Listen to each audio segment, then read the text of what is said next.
The following show contains adult content. It's not our intent to offend anyone, but we want to inform you that if you are a child under the age of 18 or get offended easily, this next show may not be for you.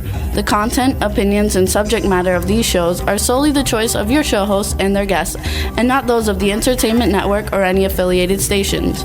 Any comments or inquiries should be directed to those show hosts. Thank you for listening.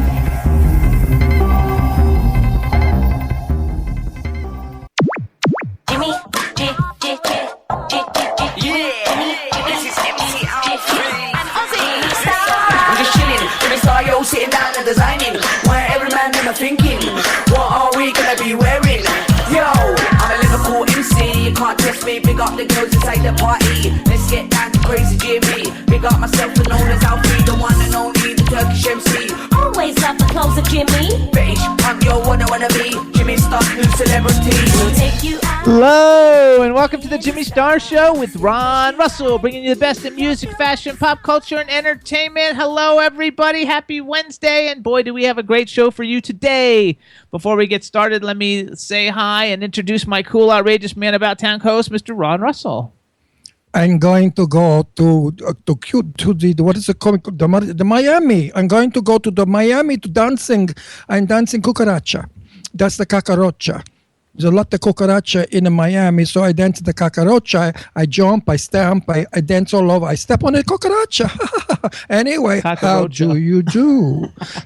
This is me. I'm insane today. I don't know why. Maybe it's because of one of my birthday gifts. Look at my beautiful orange and green wristwatch. Another 49. We have all the 49s, the colors.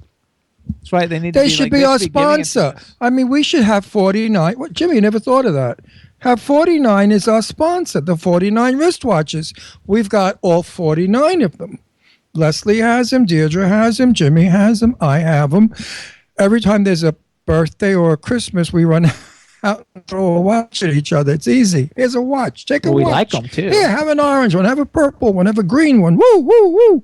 Anyway. What's up? We also got the man behind the boards, Mr. Chad Murphy. La cucaracha, la cucaracha. The cacaroccia. The cucaracha, yeah. I'm in West Palm Beach. Oh, it's so close to Miami. I think there's very many cacaroccia in the West Palm Beach. See? I stay in the West Palm Beach. I live in a coconut tree. Lots of cacaroccia in the coconut tree. All right. I like your accent today, Ron. Oh, very it's really good. I feel very spunny today. Did I miss your birthday?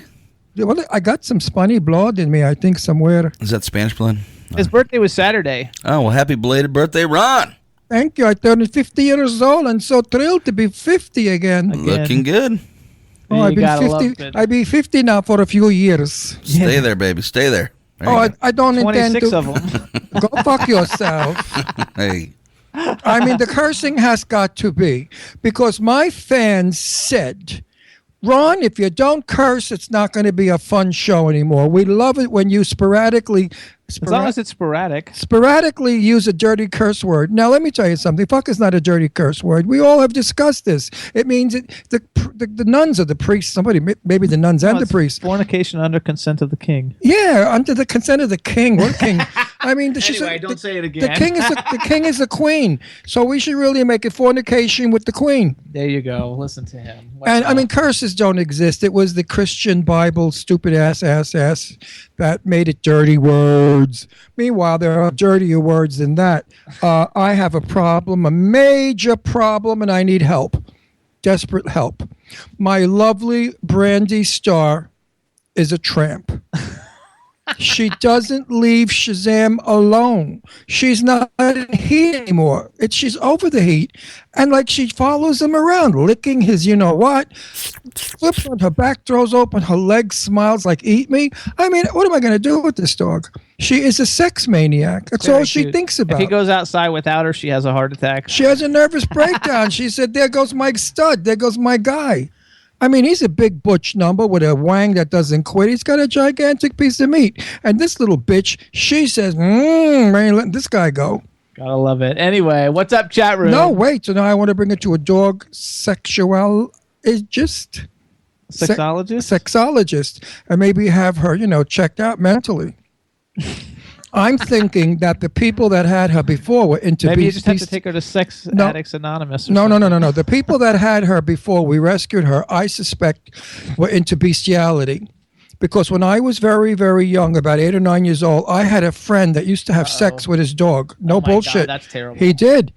And he used to tell all the kids to come over to watch. Well, I wanted to punch him in the face, which I probably did, and I left. So there are people who are into I know having. there are, but that's not a good topic of conversation. Why not? It's part of the world. Shut up, Jimmy. You're such a prude. How did I ever marry such a pretty little fairy like you? I'll never know. Such a girl. Oh, bottom bitch sissy.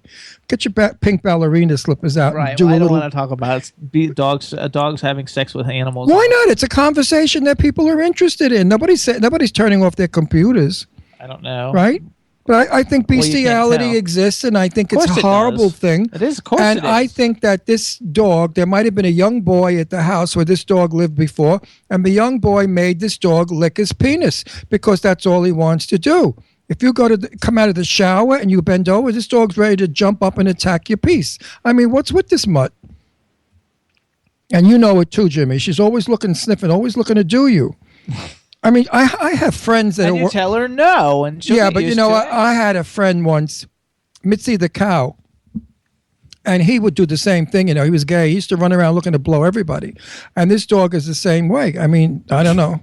Missy's a real person, though. Mitzi's a real person. He was a famous ice skater. Why do they call him Mitzi the cow? Because he was fat, and his Mitzi was part of his name, his last name. And of course, How I'm do you not get the cow? because he was fat. Oh, okay. So he was Mitzi the cow. He could spin on ice better than anybody because of his weight. He spun one time so fast that he made a hole in the ice and the water came up. It was a fountain. And there was Mitzi the cow in the middle of the spraying water. I bet he didn't like that name, Mitzi the cow. Oh, he loved it because it was camp. So what's up, chat room?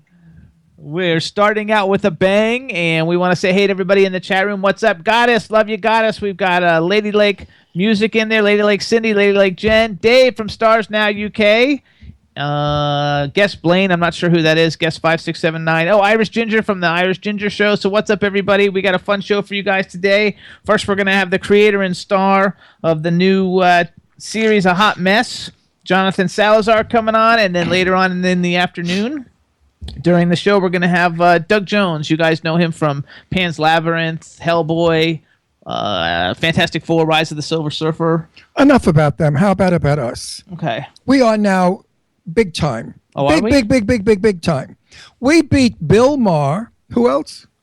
Glenn Beck. Glenn Beck. Who else? I don't know. Just anybody who's on any show on SoundCloud. Nerdist. We are now the #1 show on SoundCloud, and they said that the last 3 shows that we did were so fabulous that that's how we got the award of being the first. Now, the last 3 shows we did were totally outrageous, mostly talking about my disgusting dog banging the other dog. I mean, everybody sort of loved that. And then we go back to kidding around with what's his name. Actually, though, it's going to change every week, just so you know. What's going to change? Right now, we're number one. We're number 1 on there, but you know, anybody can. If anybody else puts a show up that's more popular than ours, Yeah, I know, but I'm not going to look like this in a week either. I'm going to be a week older, so change is inevitable. Change is inevitable unless you need it for Subway. They don't have Subways Okay, well, that anymore. works. Then we want to thank everybody who's been listening to us on SoundCloud because we have the top. Actually, we have the top 3 of the top 4 shows because somebody replaced one of our shows already last night. But Oh, son of a bitch! Who's that? But our show last week. Was Who's Joy that? Bruner's Who's that number one. replaced I don't it? know. Somebody. Oh, I've got to have them. But if you check all the removed. charts on SoundCloud, everybody, the Jimmy Star Show is the #1 entertainment show ahead of like the Nerdist and all the like major ABC, NBC shows that are on there. So thank you very much. So you see, vulgarity and insanity and total high camp works because we need to laugh. The world is a rough place today, and here's where you get the laughs at the Jimmy Star Show with me, Ron Russell. Laughs for go. days. So Chad, how was your Memorial Day weekend? It was good. I was actually here at work, but we played a few gigs this weekend, so it was balanced out. Got a little rest in there, too. I had a good one. What about you? What'd you guys do? Well, it was Ron's birthday. We had a cookout on Sunday for his birthday. Right on. The family. And we just hung out all day. It was actually nice because we live on the woods outside and we got like a big tent. No, it's not a tent. It's an awning. Awning, a big like umbrella. That's it. We have like a huge umbrella that covers the patio area. You never saw an umbrella with the table, like so it. that way you can like actually eat out there in the sun and everything's not out there. So we grilled and had a cookout, and it was really nice. Nice, cool. It's not a round umbrella. It's a rectangular umbrella. Have you ever heard of such a thing? We went all over the world looking for this and umbrella. we got it in IKEA. I love IKEA, by the way. Why don't we have them for sponsors? I'd gladly talk about IKEA. Did you ever eat their Swedish meatballs? They're very good. Oh, you guys. they're delicious. Their balls are fabulous. And their spare ribs are excellent also, but their balls are better. Yeah, we go there and eat the Swedish. For like $5, you can get like 10 Swedish meatballs and mashed potatoes and gravy. It's really good. And Jimmy does those balls in 2 seconds. They're gone. That's right. I do. So how's everybody in the chat room? We hope all you guys had a great Memorial Day weekend. Oh, were you going to say something? No. Okay. Hope you guys all had a great Memorial Day weekend, especially you, Goddess. Hope you're all doing well. She always writes such nice comments in the chat room. Goddess is the best. Somehow we have to get her ass on this show. I don't know how we're going to do that. We don't have money to fly her anywhere. So she's going to have to she like. Skyped in once. I'm going to edit it soon, actually. No, I'd like her to sit on this show with us. So she's going to have to take a train, a plane, or walk, or hitchhike to California from Florida. You know, you could pick up She says she's doing fabulous, by the way. But you know, you could pick up a trucker. Just go up to Route 10, stand there in one of your outfits, and one of the 10 truckers will stop in a minute and ask the trucker, "Are you LA bound?" If he says, "Yeah," you hop in his truck, and he'll drive you all the way to California. If he gets fresh, jump out, take the next truck. There you go. And wait until you get a gay guy trucker, and then you'll be okay. There are gay guy truckers, you know. Did we talk? Many truckers are gay. Oh, Nobody knows that because I know queens that cruise the truck stops. They do. Gay guys. She says she's going to do it with her pasties. No, she don't need pasties. Just take them off and give them the whole full Monty. But I know guys that work. They cruise the truck stops, and the truckers open those doors real quick, baby. Nate tells me I'm a whore. Did you ever cruise the truck stops, Jimmy? Never. Never. Tell the truth. Never. Never. No. That's interesting. Listen to him, Chad. He's like being difficult. No, I'm not. It's something. Where did you cruise? Never the truck stop. God forbid. What are you kidding? Please. Please. Those greasy guys. I don't even know where truck stops actually like are. They're rest areas. Those are truck stops. Oh. Those guys smell. They're greasy. They're dirty. They're in the same clothes for days. I like sweating. to cruise the mall. That's where I found you. Cruise the mall. Isn't that interesting? That's where I found you. I was shopping. Having a nice time. I and was you cruising. I cruised the mall. I didn't say you were cruising No, but the mall. you came up and you accosted me. He upset me. He came over to said me. she was picked up on I-95 once. Who was? Goddess was picked up after a car accident. I'm sure Goddess could get picked up no matter where she is. Yeah, I'm sure so too. She's a sexy, gorgeous goyle. Very pretty. Absolutely, you gotta love it. And we love Goddess. We sure do. Oh, hey, Rebel's there too. Hey, Rebel, Hey, what's up? Rebel, how are you, Rebel? Rebel without a cause. Rebel Medler, everybody. You guys check her out. She hosts on W4CY, and she's awesome. Awesome at that. Awesome. And you can follow her on yeah. Twitter, too. Follow everybody on Twitter, you guys. Everybody's on there. Goddess, you got to make sure you get back on Twitter. I haven't seen you on there too much lately, and she says she loves Rebel and us, too. Yeah, but Goddess, we have to get back to what happened with the boyfriend. Right? And are you still with the same guy of 40 years? Of course she is. Or did you take off with the new trick? No, the new chick was just a friend. No, I don't think so. She said she really liked him a lot. Uh-oh. What's that music? Oh, I don't know. We just had music come in our equipment. I don't know what that is, but maybe if it does it again, don't tell everybody. Chad, did you hear that or no? I did hear that, and I don't know. I don't think that was me. No, it was something on our computer. Some Wi-Fi. It sounded like heaven calling. I hate that. I hate that. Like the Heaven calling. It did. It sounded like when you're ready to die and heaven calls. It goes. That's what it sounds like. Okay, cool. You gotta love it. What are you gonna do? That's it. Heaven calling. I think Windows 10 might have done it. I hate anybody who's like I keep getting all these updates to update the Windows 10, but everybody who updates to a computer gets all messed up. Deirdre's computer got messed up. Ron's computer, it fried his hard drive totally, and it like fell apart when he upgraded to it. Right. So I don't want to upgrade to Windows 10. I got a new phone number because now we're Californians very soon, and I got a 760 area code. And obviously somebody who had my number before me owed a lot of money to some people. All I get are these people calling me about owing money. Hello? You know, you got the wrong person, schmuck faces. And you should hear what he tells them, too. Don't call my phone. I say to them, how dare you call my phone and insinuate that I don't pay my bills, you fuckers. I said, you call one more time, wait till you hear what you're going to get. And one guy called back. He said to me, I never called you. I said, you're a fucking liar. I said, I got you 3 times in my phone. It's your phone number, and I'm calling you back 3 and I called him back 3 times. I insulted him, called him every name, and then I blocked him so he couldn't get back. Nice. Anyway, now we want to welcome to the Jimmy Star Show, everybody, the talented and wonderful actor, producer, writer, developer of the new series called The Hot Mess, Mr. Jonathan Salazar. Hello and welcome to the Jimmy Star Show. Hi. How y'all doing today? Good. I love you. Got Captain America in the background. Oh, you saw that? Here's a little close Love up. Captain America. Yeah, what can I say? I'm a Marvel nerd. Like, I'm in love with them. Okay, hold on. Move it a little bit more so your head's not cut off. Go up a little bit high so we can see. There you go. There you go. All right. Before we get started, let me introduce you to my cool, outrageous man about town co-host, Mr. Ron Russell. Hi, Ron. Am I not gorgeous? I'm digging it. You were just sitting there saying to yourself, he is absolutely magnificently gorgeous. He's beyond belief. I've never seen anyone 50 years old as magnificently gorgeous as he. You're 50? Yeah, I don't look 50, right? No. And I just heard you had a birthday recently. So I want to say happy birthday. Thank you so much. I'm 50 again. He's 50 for the 26th time. Shut the fuck up. When are we going to party together? He's in New York. Oh, you're in New York? Yeah. Let's create a hot mess together.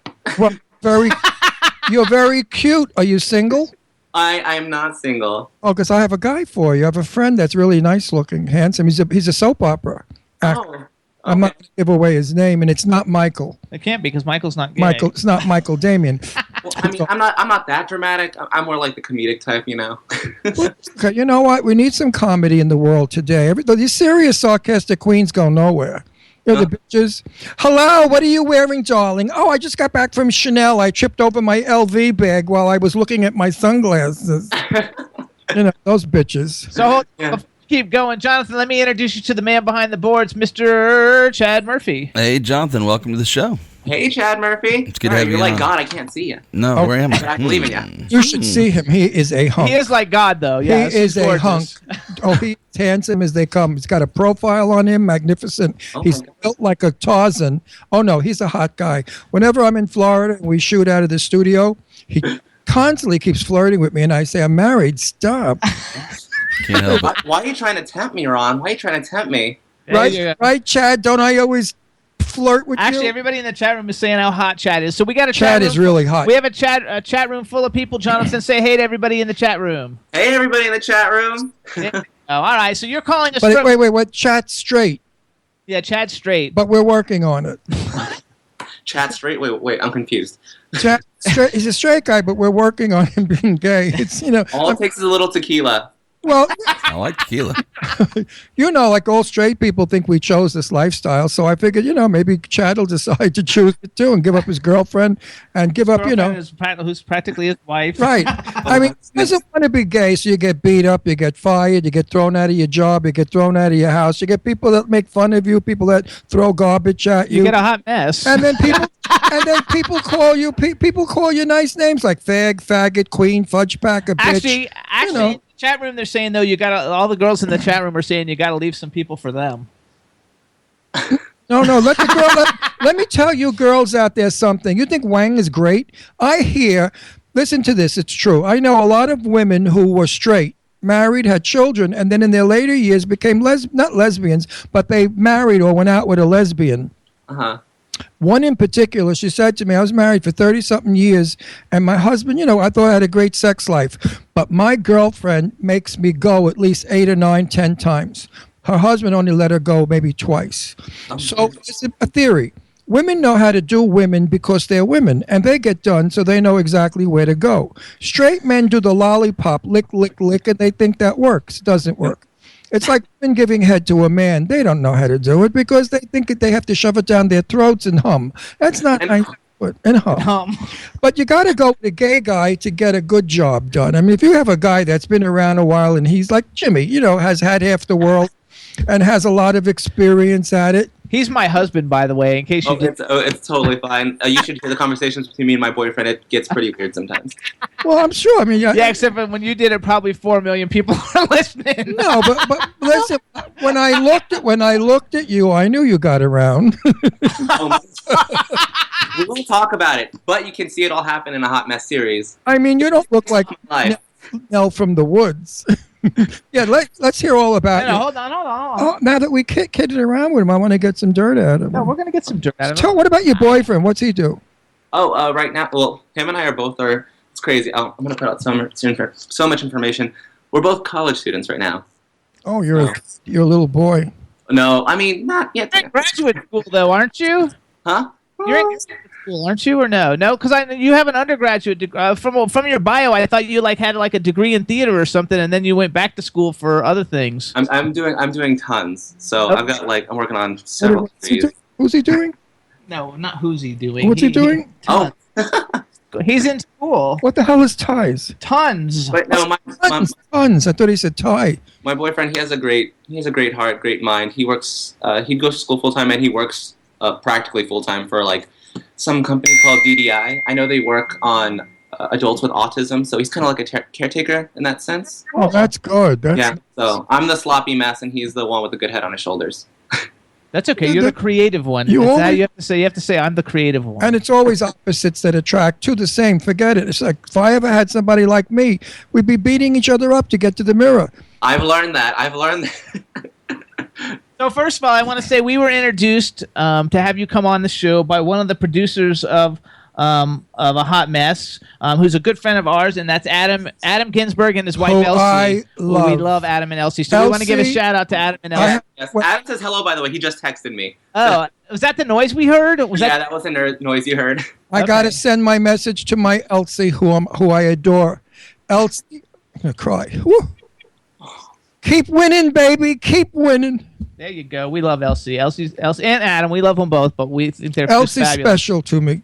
I met her years ago, and in 20 minutes, I fell madly in love with her. She's the warmest, the sweetest, the nicest. I haven't met her yet, but I'm hoping to Elsie, Elsie? Oh, God.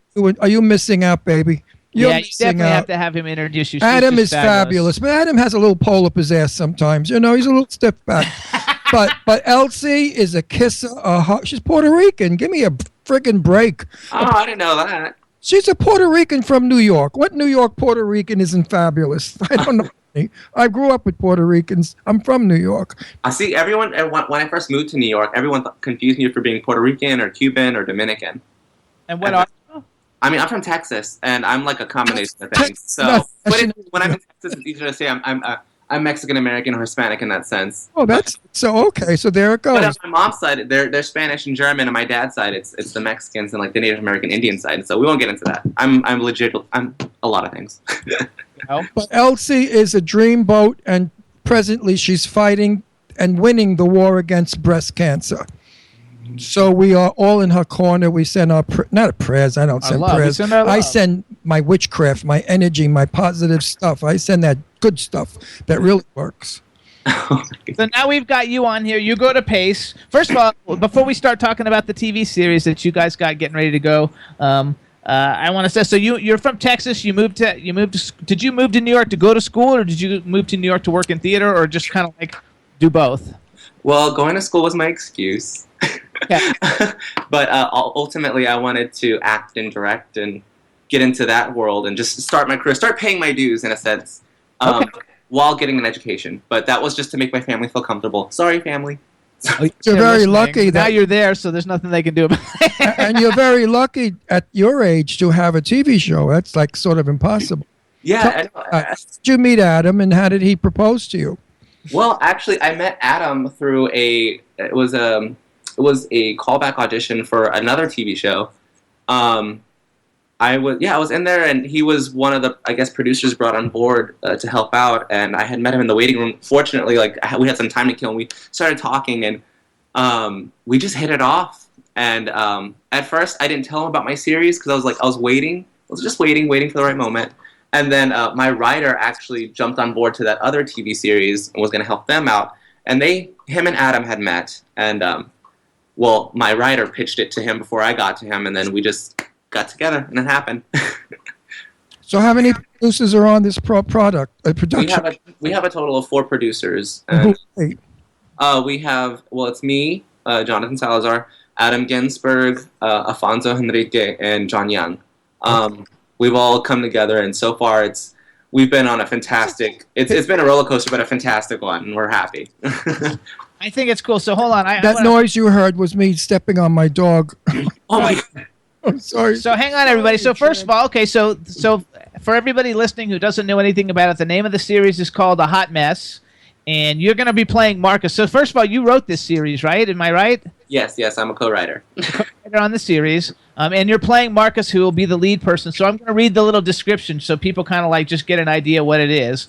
Okay. Basically, you guys, the show is titled A Hot Mess, a real-life story about a young gay man named Marcus, that's Jonathan, who you see right now, who suddenly appears on the doorstep of his 3 straight ex-roommates after ending a relationship with his fiancée.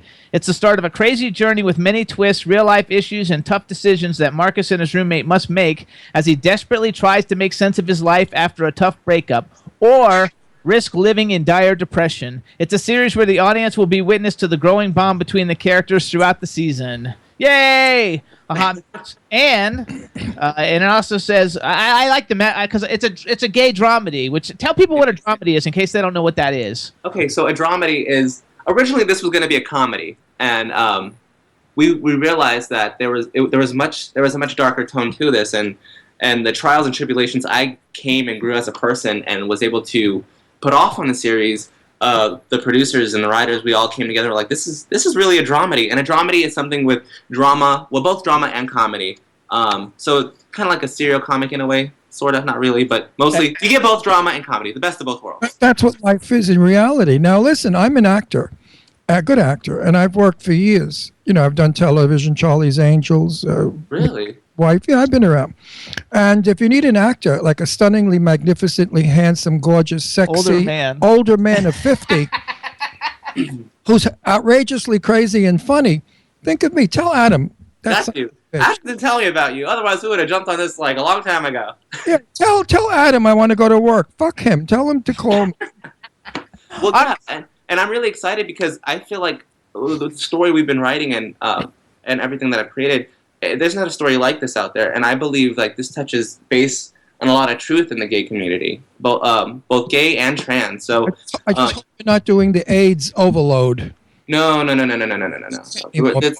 We're doing a modern. It's going to be a modern take on I guess the LGBTQ community today and how we are and how everybody's dying from AIDS. This isn't Rent.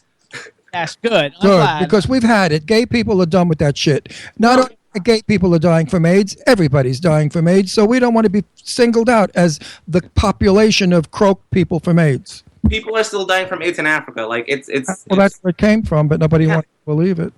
Well, this series we're gonna shine light and educate. I like to call it like what is it? Geducation. We're gonna geducate everybody out there. I love it. I think it's fantastic. Now, It's how do we get to see it?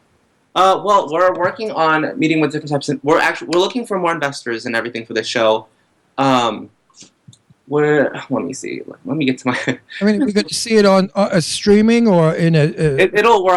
We're most likely going to be streaming, and we're shooting for Amazon, Hulu, things like that. Okay. So that's what we're wanting to aim for our production. Right. So first of all, though, because like I don't know everybody who's in the cast. First of all, you guys, they have a Facebook page. If you go to I think it's facebook.com/ is it a Hot Mess Series? I believe so. Yes, a Hot Mess Series. You can go because they keep posting like the cast and everything like that, and they also have a Twitter which is a Hot Mess Series. And if you go on to their Facebook page, you can see some of the people. So I just wanted to see who some of the people was because for a newbie television show, you do have at least 2 people that I saw that have really nice resumes. One of them was Vincent DePaul. The other one was Eileen Weisinger. You guys know her. She was actually in Charlie's Angels too. Yeah, she was working in the Charlie's Angels. What was it? Iron Man. She was in the newer version of Charlie's Angels, Drew Barrymore version. Oh no, that's not my Charlie's Angels. So she's got. So you have some people who've actually got some really big credits. I think she's playing your mom, right? Is she playing your mom? She is playing my mom, and it's funny because we didn't think about a mom-like character until It was a story based off my real mom. We won't get into it anyway. But you get to see where the original Hot Mess came from. So there's nothing like the original. So Absolutely. Well, I really, with all my heart and soul, wish this makes a ton of money because Adam needs a lot of money. But no, because of what he's going through. yeah, And it would help out a lot, And I really wish and hope and pray that he makes And Adam tons said of he's money. going to be playing a role sometime. And he'll at Right. least have a walk-on role, which is kind of like cool. But, And- kick him off. Just make believe. Tell him to come on. Let him, but edit him out. Well, no. He actually has a role in the show, and it's going to be funny. I can't tell you too much, but it's going to be hysterical. so where will this where is this actually going to take place? Is it going to be taking place in? I mean, I know you're in New York, but is it actually going to does it take place in New York? Yeah, well, it'll take place both here in New York, some parts of Brooklyn, most parts in Manhattan, and we're also going to shoot a couple of scenes in Jersey. Okay. Jersey. Yeah. Jersey City. Oh, Jersey. How do you like once you get into Jersey, you never get out. You know that. Oh, I don't know. I haven't heard anything. Like New Jersey, you can get into it easily, but try to get out. They don't have signs. It's not have signs. I've only been there maybe like once or twice, but nothing crazy. Jersey's famous for not having signs. But He gets to be president, and that fat guy becomes the vice president, the mayor of New Jersey, senator, whatever he is. He should start to put signs up. text you again? yeah, everyone's just sorry. I don't know how to mute this thing. I'm still new with technology. I just switched to like Apple products. Adam probably said, "Tell Ron to shut up." No. Of him. I'm excited to have, like you said, you're going through the cast, and Eileen. I met her, and oh my God, her and I'm excited to see what she can do. I know she was a stunt woman, but as an actress, I've seen some of her work, and I was blown out of the water. So I'm excited to work with her. And Vincent, oh my God, he's another story. We did pictures of him at cons. Yeah. No, he went there actually after we shot a promo shoot for the series. We actually walked to Wall Street, and as we were there, people were pointing and looking and things, and I mean, they knew who he was, but they didn't know who I was yet. It was funny. But no, he's a charming guy, very smart, and I'm excited to work with him. And who does he play? He is actually playing my love interest, Enrique, who is based off this a real guy who I had a thing with for a while before I left Texas. I didn't know he was a millionaire, but anyway, you get to see a lot of stuff in the show. I could play the rich old man that keeps you. Yeah, I need a zaddy, Wait. When I walk in Manhattan, people recognize me and they stare at me and they point at me. So you know what I do? I pull my pants down.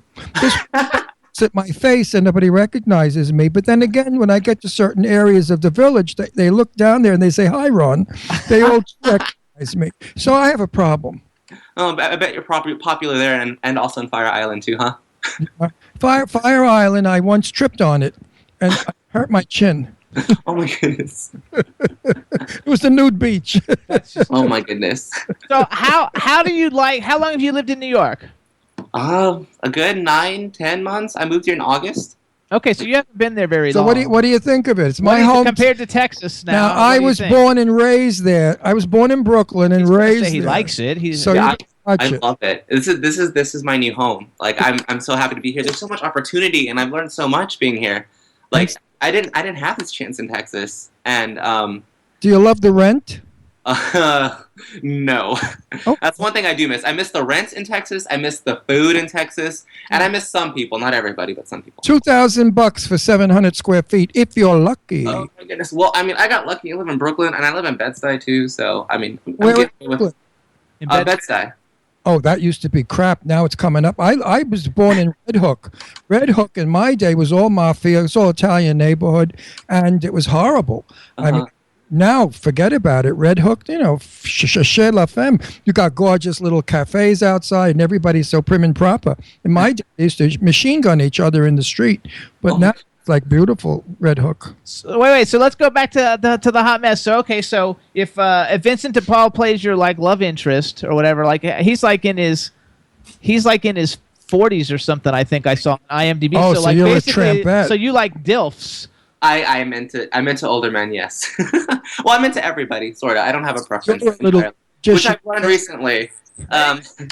No, that's why I've always liked older too. So like it works, and he's a handsome guy. So you picked a good actor to play the role, and he's a good actor. He's got great credits.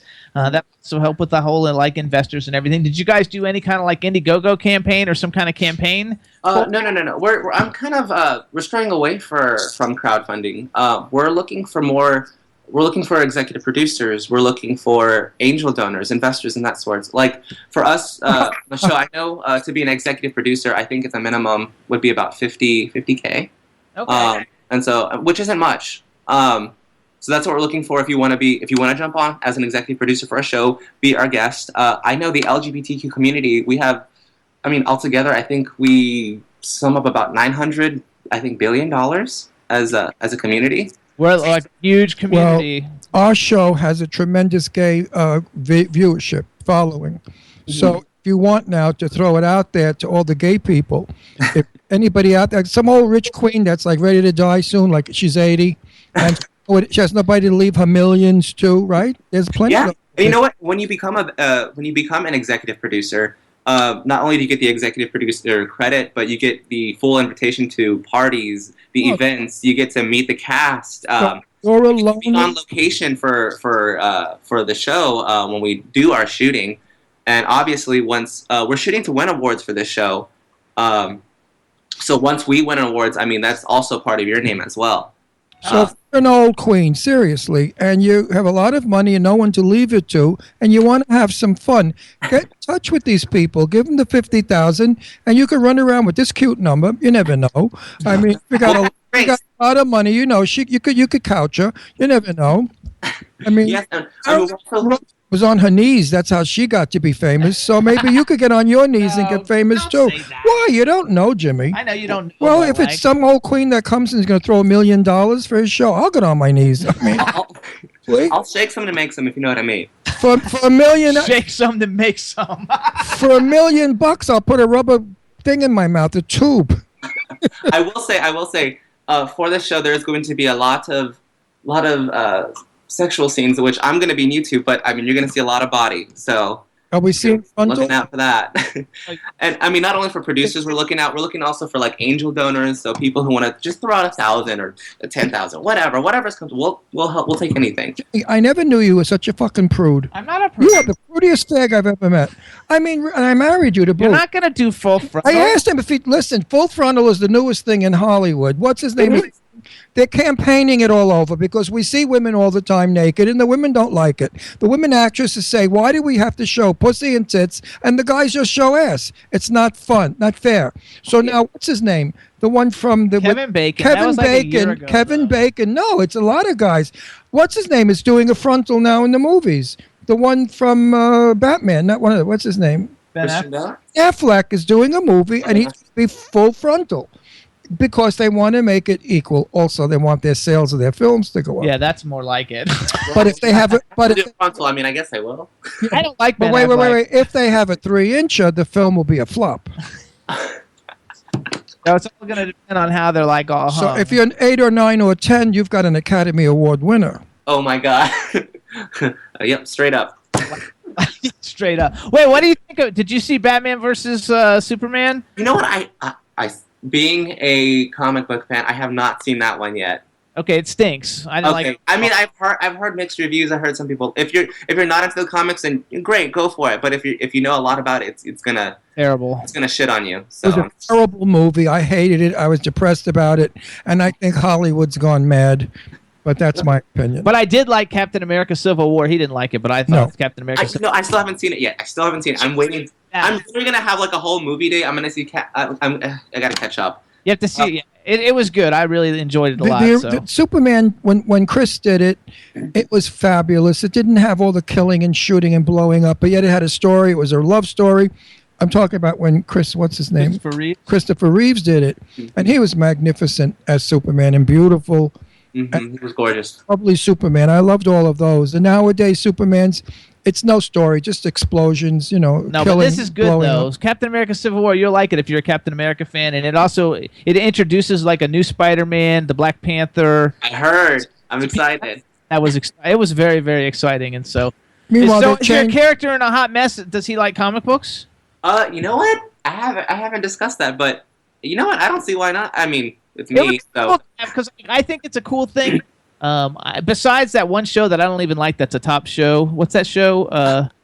What's that show with the girl with the blonde hair and the goofy See, guys? They he's like old. the comic books. The Big Bang Theory. Besides Big Bang Theory, there's really no kind of series or anything that like shows nerdy as being like kind of fun and cool. Like, so it'd be kind of cool to have a nerdy, fun character who likes comic books and comic conventions and horror movies and all that stuff, because we don't get to see that.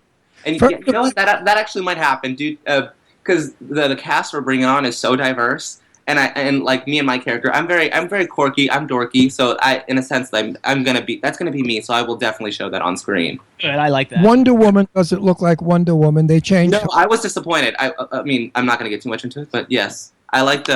Same with Batman. They had Black Dark. Superman Dark. They all look like shit. They don't like superheroes anymore that I grew up with in my comic books. So I'm done with them. I go with Jimmy. You know what I do? I go to sleep And he falls asleep in because all I of them. couldn't care I'm less. happy if I got offered to do like a comic role, or I'd be a superhero. I don't know who I'd be, but I'd love to partake. If you could be a superhero, who would you want to be? That's a cool. That's a tough I question. Flash Gordon in a minute. Yeah, he likes Flash. I love Do you Flash want? Do you know who Flash Gordon is? Love him. No, he's very young. He might not know Flash Gordon. Flash Gordon. It was an old 80s. That's a remake of like the 30s. It was in the 20s or 30s. 30s, 1936. And then the Flash Gordon in the 80s. Wasn't he played by? He wasn't a football player, was he? Was he? Sam Jones played him, and he was in Ted. Like they. Yeah. Okay, yeah. That's how you kind of. Sam Jones. I mean, Gorgeous. Sam Jones was gorgeous when he was young, and he was in a magazine doing Full Frontal. And let me tell you something. When they shot Flash Gordon, they shot two films. You know, one was a porn and one was a straight for the theater. And Flesh Gordon. Yeah, one of them one was called Flesh Gordon. and Sam Jones did the same. It was the same movie, the same script, the same dialogue, everything. And Sam Jones, believe me, graced the screen with his nude body and his banana. oh my God. Like a mule. And I guess that's what made him famous. But he didn't stay famous for long. He stayed famous in the gay community for a while. And then he got a resurgence in Ted, because Ted is. I love Right. Ted. I think the Ted movies are like awesome. Did you go to Comic-Con in New York then? I haven't. I did. Okay. So I'm a full-time student, full-time worker, and not only was I working on this film company and the series and writing this, I was also doing a theater startup as well, and I co-founded a production company in that two here in the city, and I just got done with the show. Yeah.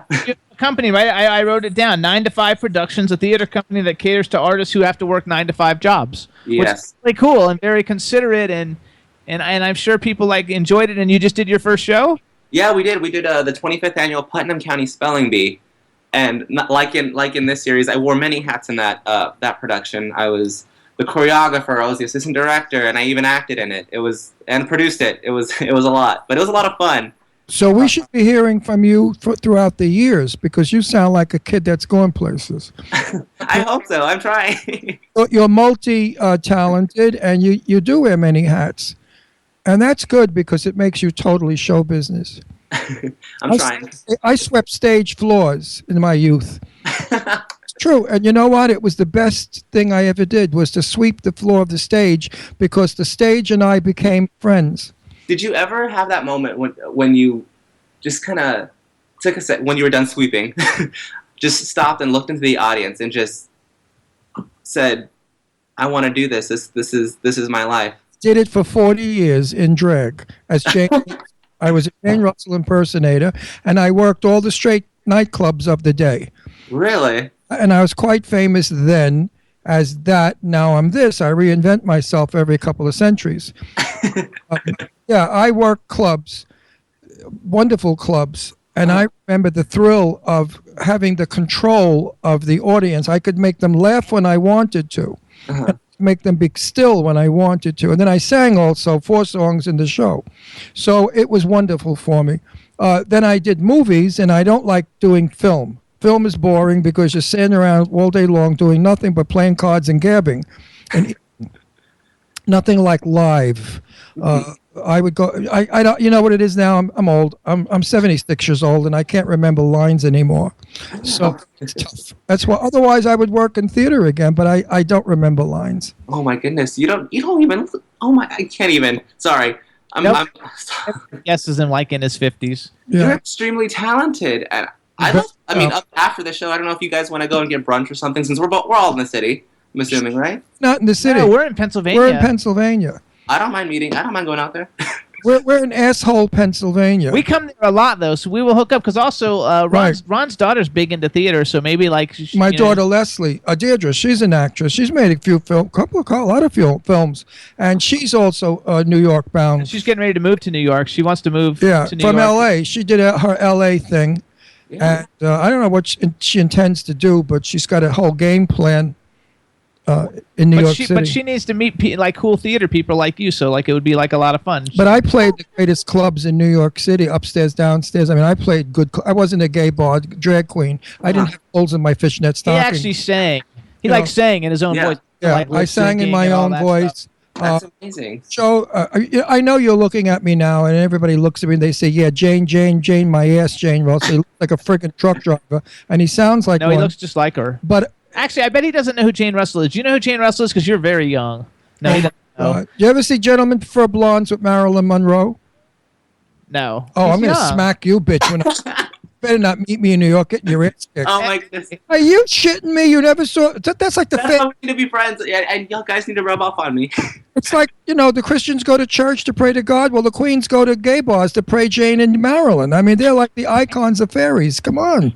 Everybody wants to But be he's Marilyn. young because he's like just out of high school practically. I don't care. High school. I know who Jean Harlow is, and she was way before my I time. know, but he doesn't know who Jean Harlow Do you know who is Jean either. Harlow was? No way he doesn't know who Jean Harlow is. Mae West? May West sounds familiar. Yeah, I know. What to teach you? You're going to have to go to one of my seminars. Jane Russell is an icon legend of Hollywood from the Marilyn Monroe days. Marilyn Monroe, Oh, Jane Russell. Jane Russell was and the he most was also a friend of his, and best friend. We hung out. and he also impersonated her, and he looked just like her. He was featured in coffee table books, and all kinds of stuff, dressed as her. And so it would be kind of like the Angelina Jolie of today. Got it.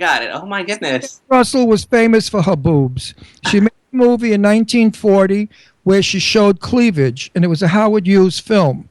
And that cleavage skyrocketed her where she became the most famous woman of boobs. Now, I interviewed her on my show when I had one in L.A., and I said, what size bra did you wear in 1940? She said a 36B. I said, for a 36B, they made such a big deal that the most famous pair of tits in the world. I mean, can't be true. But it Let's was hope out there for women today, right? Hopefully. 36B today. Yeah, they run to the doctor and throw bags in. They don't want to be 36B. They want to be 36 double triple D. Like who are some of the people like as an actor? If you could work with any nowadays famous person, like who would you want? Like what female and what male? And I don't mean like because you would like want to like bang them or anything. Who was just people that you think are really cool that'd be fun to like work with? Or if you were gonna have co-stars and they were gonna, you said you could pick anybody you wanted for new characters since you're already cast in a hot mess for new characters. So not to offend anybody in a hot mess. What male and female would you love to come in as co-stars for your TV series that are not the people you already have? Jesus Christ. I mean, I don't. People like a dream to work with. Oh my gosh, it's always been a dream to work with. It's all right. Okay, this is crazy, but I love Johnny Depp. Yep. I am one of his. Oh my god, He's a really cool guy. Fan. I'd love to meet him. I'd love to work with him. He's goals, and also, I mean, Julia Roberts too. I mean, that's kind of like given. She's a phenomenal actress, and like I've been in love with her since Pretty Woman. I remember seeing Pretty Woman at a very very young age, and just like being in love with her because of her big hair and her beautiful lips. Did you see her in Satisfaction? Did you see the movie Satisfaction ever with Julia Roberts? It was like her first film, I think. I honestly, I may be a fan. I haven't seen it. You'll like that one. We had the girl who co-starred with her in it on like 2 weeks ago, and it was a really good show, and it's a great movie, so just check it out because it takes place in New York, and it's about a band and stuff. You'll like it. It's got Julia Roberts, and Liam Neeson. Oh, shoot. Okay, I gotta watch it. Yeah, you got to see it. What were you going to say? I forgot. Oh, okay. It's been so long since I spoke. No, it has. Right. No, when he was saying the person that he most would want to work with, I was waiting for him to use my name. Oh, no. I'm sorry. Well, actually, if you want to come on for a couple of, you know what? I'll talk to everyone, get you in on season 1, and maybe drag you on for season 2. I'm outrageous. You have no idea. I did a movie just like a year and a half ago. Don't tell about that. I'm not going to tell the title. It was the worst. I did it as a favor to a friend. I get a script. I read my script. I learn my lines. I go to rehearsal. I ask, where are my marks? And the guy said, there are no marks. I said, oh, really? I said, where are the cameras? He said, well, it's one camera. It looked like a 8mm that you used 30 years ago. He said, I'm going to follow you with the camera. I said, oh, where are the lights? And there was a bulb. And I thought, I'm not lying to you. I said to Jimmy, I can't do this movie. Jimmy said, you have to do it. You committed. I played an important part. I played He's like one of the main characters. As a third lead. I played the nasty cop from Brooklyn who went to Pittsburgh because he couldn't beat people up in Brooklyn, but he could push people around in Pittsburgh because they were farmers. And he's a rude, nasty, loudmouthed, horrible person. Well, nobody in the film was professional. Everybody, he found them in the street. Oh, my goodness. So God is supposed to be mad at me. Now, I'm supposed to get crazy angry with this guy. He's feed me the anger so I could come back with my piece, okay? Well, his anger was, well, if you can... Well, don't do that. Well, I don't know. I said, what the fuck is this guy talking about? I said, doesn't he have script? He said, I said, who wrote this piece of shit? Now they wanted to kick me off production, which I was thrilled. Oh, my goodness. So anyway, it was lunchtime or dinner time, and I went into a 7-Eleven dressed as a cop, and Jimmy's behind me, and we got a bunch of food. And when I went outside, I said, Jimmy, this is ridiculous. $6 for all of this? It seems stupid. They thought I was a real cop. They gave him everything for free. They gave me everything for free. Oh, my goodness. So I said, what's the best restaurant in town? Let's go to dinner. You know? But anyway, it was a piece of shit. So the only thing out of this movie that's decent, I have to tell you, is my performance. I kind of liked it. It was good. I played my part well. So I'm going to clip it out and use it on my reel, but not say the movie, not the name of the film. You know, send it to us at I'll talk to you via Facebook after this. I'll give you the link to our email so you can send it to us so we can have you on file. I love it. But I'd love to work with you. You sound like a hoot. No, he's a hoot. He's a lot of fun. But when I work, I'm very serious and very professional. It's when I'm in between cameras that I have fun. If I see the set is tough, like when we did Charlie's Angels, Jacqueline Smith played an undercover cop, and I was a pimp. You won't even know the old Charlie's Angels. Well, Jacqueline Smith was one of the most beautiful. I might not know, but my mom definitely knows. She's a big fan. Well, anyway, we shot it in a terrible theater in Hollywood, down in Silver Lake. And it was horrible. The theater smelled of urine. Men were in there whacking off. That's what it really was. It was a porno theater. They were boiling each other in the back. It was really not for the movie for Jacqueline Smith to see. Anyway, I sort of got funny and wacky and relaxed everybody on the set because I saw a lot of tension. I use that kind of trash, because I'm gay. Gay people know all that shit. But straight people don't know it. All right, let's go back. So anyway, he is really good. He's a good actor. He's a great actor. He is a lot of fun. He can keep everything going, and he's really good. And he's got a couple million followers to help promote. Right.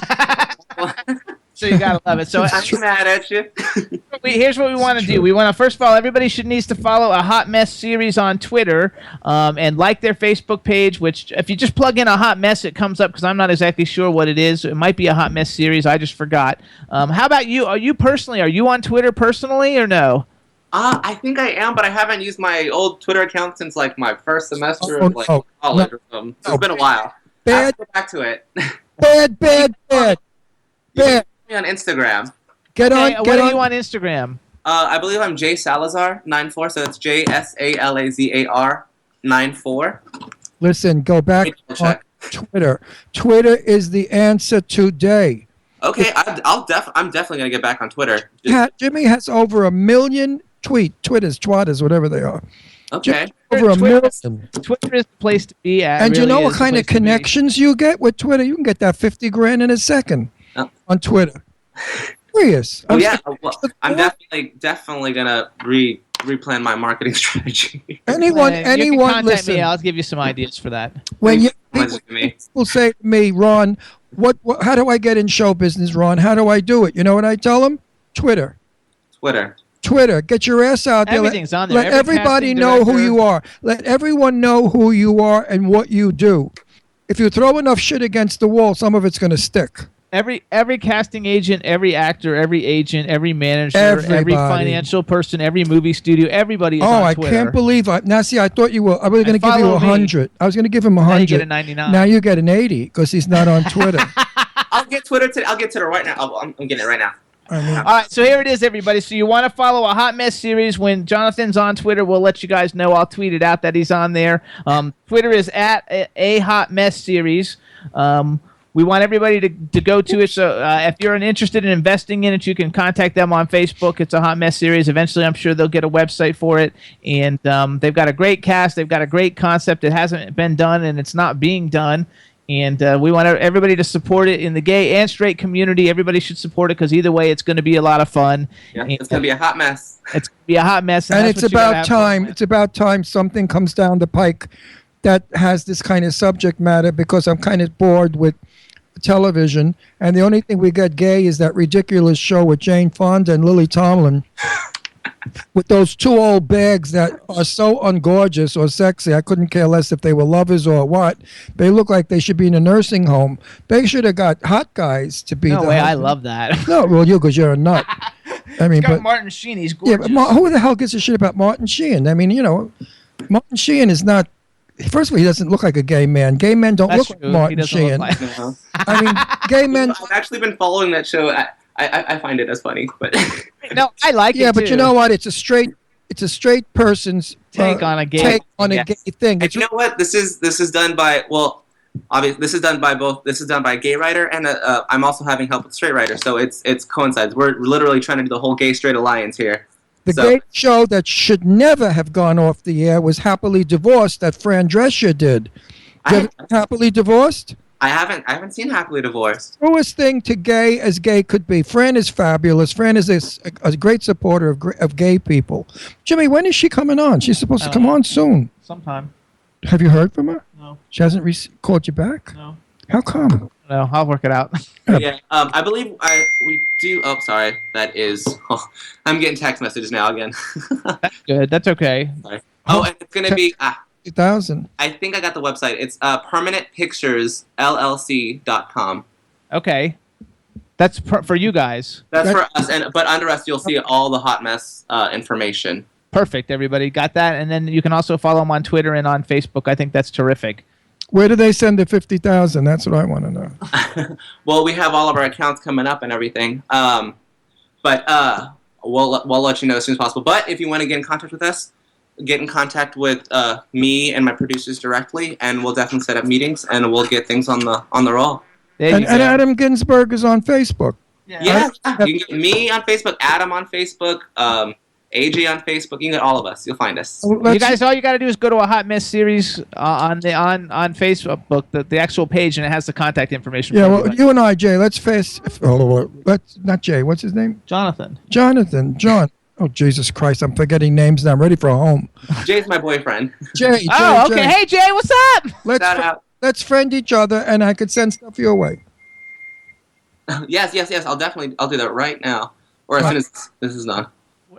Everybody follow a Hot Mess series on Twitter, Adam on Facebook, and we wish you luck with the whole thing. We will Yes. definitely be in touch. I've got some ideas for you, and we want to say Make hi to a lot of money. Elsie and Adam. We want to say hi to Elsie and your boyfriend Jay. Thanks so much, Absolutely, yes. Thank Jonathan. you so much. Hi, Mom. Sorry.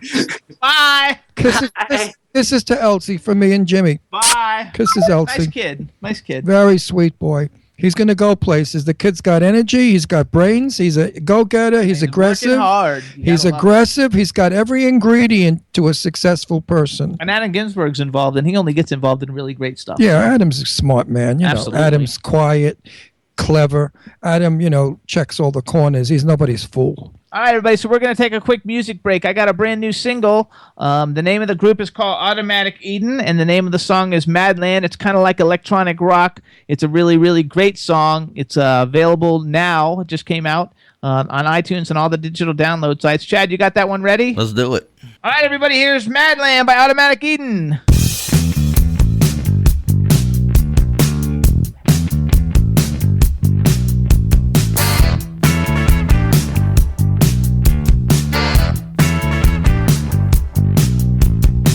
Well, the water and the body count is high. Some old white guy wants to tell me how I ought to say my lines. It's just the streets are so mean and the rhetoric pristine. I'm getting ghostly in my ways. I just can't do the day to day. But I'm the strange one. Well, all these madmen shoot their mouths off and out come parades. I'm the deranged one, yeah. But when I flag them, you pin your ego to the tales of charades. It keeps getting better. It just keeps getting better. Oh, it's a mad, mad land. It keeps getting better. Let's talk about the weather.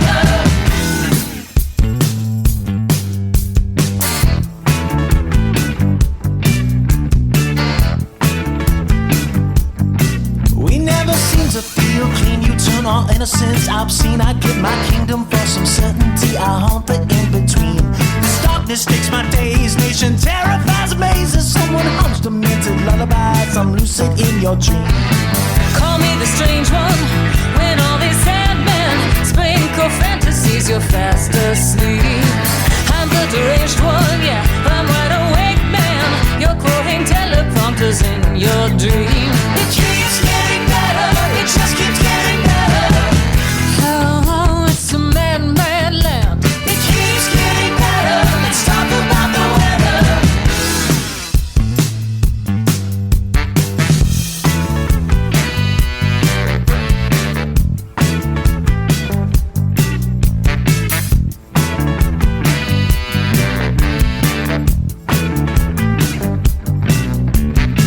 Well, underwater and the body count is high. Some old white guy wants to tell me how I ought to say my lines. It's just the streets are so mean and the rhetoric pristine. I'm getting ghostly in my ways. I just can't do the day to day. But I'm the strange one. Well, all these madmen shoot their mouths off and out come parades. I'm the deranged one, yeah. But when I flag them, you pin your ego to the tales of charades. Call me the strange one. When all these sad men sprinkle fantasies, you're fast asleep. I'm the deranged one, yeah. I'm wide awake, man. You're quoting teleprompters in your dream. It keeps getting better. It just keeps getting better. Yeah, yeah, it's a mad, mad land. It keeps getting better. Let's talk about the weather. Oh, it's a mad, mad land. It keeps getting better. It just keeps getting better. Oh, it's a mad, mad land. It keeps getting better. Let's talk about the weather. Come on. Yeah, everybody. Woo! Wow. That was Automatic Eden. The name of the song is Madland. It's out now on the Spectrum Music Group. It's on all the digital download sites, like worldwide, all over the place. There you go. It has such a beat, I have a cramp in my calf. I do, from Tapping your tapping my foot. foot in time. This friggin' music was good. That's what you call, shit-kicking music. Good, good beat. Good song. We also want to give a shout out to guest Chinzia, who joined us in the chat room. What's up, Chinzia? My Chinzia, I guess you're back in Illinois. You were at Garden City for a while. I missed you. But we'll have to get together one of these centuries, I hope. Absolutely. And you guys, just we have our next guest is coming on in a few minutes, but I want to play one more song that people haven't heard yet. But also want everybody to know that you can hear us on iHeartRadio, Stitcher, SoundCloud, which we're the #1 show on SoundCloud. Everybody, which I don't know how many people are on SoundCloud, but there's got to be 20 million people or something. Just the fact that we beat Bill Maher out freaks me out. Because Bill Maher's show, he curses, I guess, as much as I do. And Bill Maher's kind of like me, I think, in a lot of ways. Yeah, we're outspoken. We don't care. We throw it out there. We let you digest it. If you puke, fine. If you don't puke, you enjoy it. Great. Come back. Also, so that's our attitude. Audio Boom, Podomatic, Apple TV, Stitcher, and on television, we're on Roku, YouTube, and Vimeo. And we want to thank everybody who watched the Joya Bruno interview last week. It got I don't know. I think it got 12,000 views or something. Yeah, got a lot of views. And we are working on getting Wendy Moten, Joya Bruno, and possibly Lainey Kazan together to do an album of songs of the 50s and the 60s. Already in my Facebook, I've got a bunch of people saying, oh, tell Joya to do this song, do that song. They're giving me titles of songs. So also then, Chad. Yes, sir. Hey, Chad, so like I want to skip down. Is it possible that we can do the Russian Money song? You can do whatever you want. Okay, That's so, not the old one. I want money. I want money. No. I The name love of the that band one. is Russian Money. So you guys, this is a new band. This song's not out yet, but the video is out. The name of the song is called "Somebody Died," and I love these guys. The record's coming out later this year, and I just think they're like really, really cool, and they're building a big following on social media right now. The name of the song is "Somebody Died," and this is Russian Money. Here it goes.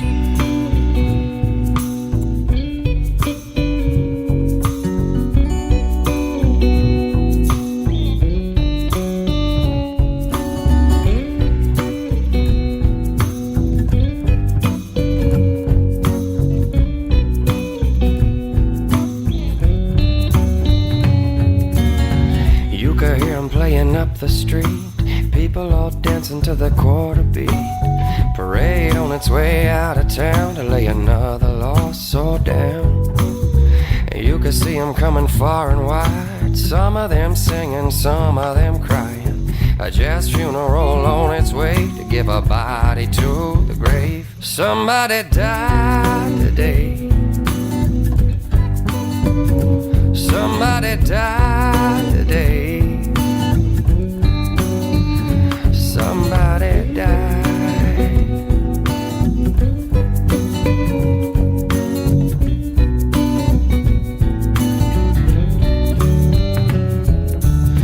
And you could listen to the city sing about life and death and everything between, about the way it was and the way it'll be on the day we meet the King. So listen close and you might hear a solitary trumpet drop a single tear. You see, a life was given and taken away, and now we sadly celebrate. Somebody died today. I don't even know his name, but somebody died today, and now the people got a reason to pray. Somebody died today. I don't even know his name, but somebody died today, and now the band's got a reason to play. Somebody died.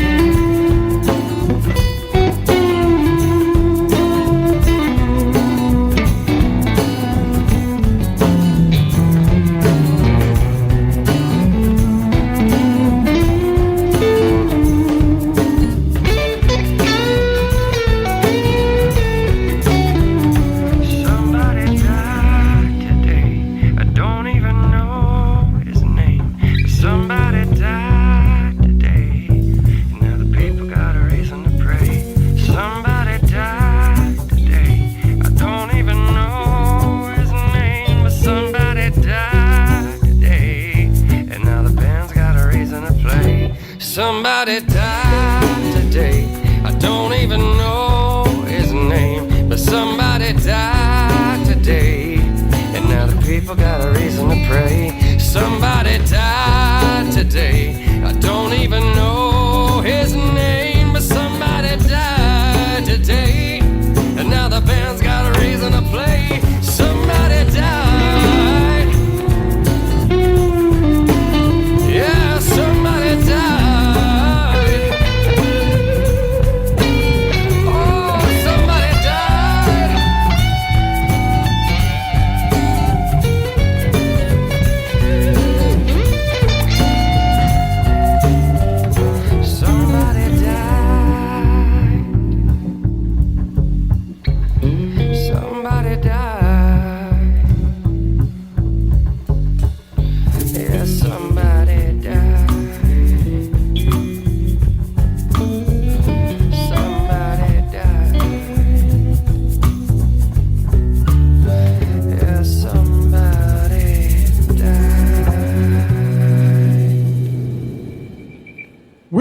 Hey everybody, so that is Russian Money, and if you want to follow them on Twitter, it's at Russian Money with the number 1 after it. Really, really great band. They got an album coming out later this year, and that's their first single, and I freaking love it. Chad, what'd you think? Different, right? I liked it. It was groovy. It was jazzy, and you can move a little bit to it. Kind of reminded me of that dude's voice from Puttin' on the Ritz. Yep. Absolutely. Yep. Very good. I like that. Was what's his name? I thought it was interesting, different, relaxing. I wouldn't want to play it at a party that was wild because it could bring people down into a mellow frame of mind. But if you want to be mellow, right, it's a great piece of music to be mellow with. I enjoyed it. I mean, and I like his whispery, foggy kind of voice. It's like mine, rough. I liked it. Me too. Gotta love it. Gotta love it. All right, so in a couple of minutes we're gonna call Doug Jones. It's funny since we're an entertainment show and everything. So I was looking at Rolling Stone online, and they had a thing, and the title of the article was, "What are the?" Hold on, I wrote it down. What are the 10 worst movies of last year from Rolling Stone magazine? Oh, I could name mine for one. Now, I was kind of shocked at this because one of the movies that was on there is the number 1 movie of all time box office gross. What is it? It's almost. But hey, I'm going to give you all the ones, and you guys tell me what you think about this list, okay? First of all, they said that the remake of Vacation, which I thought was hilarious. You like that one too? Not as much as the original one. It was okay, but we laughed a lot. Yeah, I didn't. I mean, look, I've seen worse. There was a lot of worse movies than Vacation last year, you guys. I'm not saying it was like a great movie. Batman was Chad, worse. did you see Vacation, Chad? I did. I liked it. Okay, I thought it was funny too. So no way would I pick it as one of the 10 worst movies of last year. I wouldn't either. Then they picked Paul Blart Mall Cop 2. Well, I didn't see that because I didn't see the first one, and I'm okay with that pick. It probably was one of the worst movies of the year. Then they picked 50 Shades of Grey, which I actually enjoyed. Stunk, terrible, forget about it. All bullshit, a hyped up film, sexy, filthy, dirty. Oh my God, 50 Ways of Having Sex. Where? I mean, but it wasn't that bad of a movie. It stunk. Okay, so that was number 3. It was a joke. Number 4 was Entourage, which we didn't see it, so I don't know. But I don't like the TV series either. Then Fantastic Four was one of good. That was a dog. Which I didn't like. You didn't even see that one. This one. Yeah, we did. Fantastic Four. No, we didn't. You didn't see it. I saw it, but you didn't see it. Why didn't you? What was I dead? No, we didn't go to the movie theaters. I watched it here at home. So what makes you think I couldn't watch it? Because I watched it on my iPad. And I watched it on my television. It was on TV now. Just in the last week it came on. Oh, well, they're all the same. Well, make believe I saw it. They're all alike. One is the same as the other. But then the other one, though, that they said was Avengers Age of Ultron, which I don't agree because I thought that movie was awesome. And it is the number 1 movie in the history of movies. It grossed more money than any other movie in history. I thought it stunk. So I like that one. Then they picked Star Wars The Force Awakens. That was another piece of shit. I didn't think it was great, but it was definitely not the worst movie. Chad, did you see Junk. Star Wars? I have not seen that yet. Ugh, wait till it comes on television. It is. Save your money. Coming out, yeah, but it was okay. It wasn't the best. You know, movie any remake or part 2 stinks. Now they're doing Jaws again. Give me a break. How can you ever reproduce Jaws? George. Then Spectre. That was the last James Bond movie. Which Dog. It wasn't any good. I didn't like it either. Yeah. Dog. But it wasn't the worst movie of the year. Think of all the but it movies was. Well, I've seen it a lot worse. Yeah, a lot worse. So I wouldn't put it in. Well, the 10 because worst they movies of the didn't year. pay enough money. Payola. And then 13 Hours, which I didn't see it. I don't even know what that one is. And then the other one was Pixels, which we thought looked stupid. That's one about the video games come to life. Lady Kazan's in that one. Is she really? Yeah. Oh, right. Laney didn't shot see that it. yes, I remember when she shot that in Canada. So we didn't see that. All right. She talked about it. Then But she anyway, never, we're gonna see that one, then though. Laney never talked about it again. Yeah, we're going to see And that I one, forgot to though. ask It'll be her coming what out. happened with Pixel because she was ready to go do Big Fat Greek Wedding too, which was another dog. Rebel says Pixels was okay, and Dave from Stars Now UK says the James Bond was too dark because Sam Mendes was the director. But I don't think that I don't put it this way. I think some of these movies are not any good, but they're nowhere near the 10 worst movies that came out. I guess they're doing only big budget ones because if you go on Netflix and watch all the movies that came out, there's about 60 of them that really sucked ass. And you would never want to. What kind of expression is that? That's vulgar. Even as much as I curse, I don't use that kind of shit. Oh, and that's really gross. Listen to him, Chad. Goes to show you where your mind is.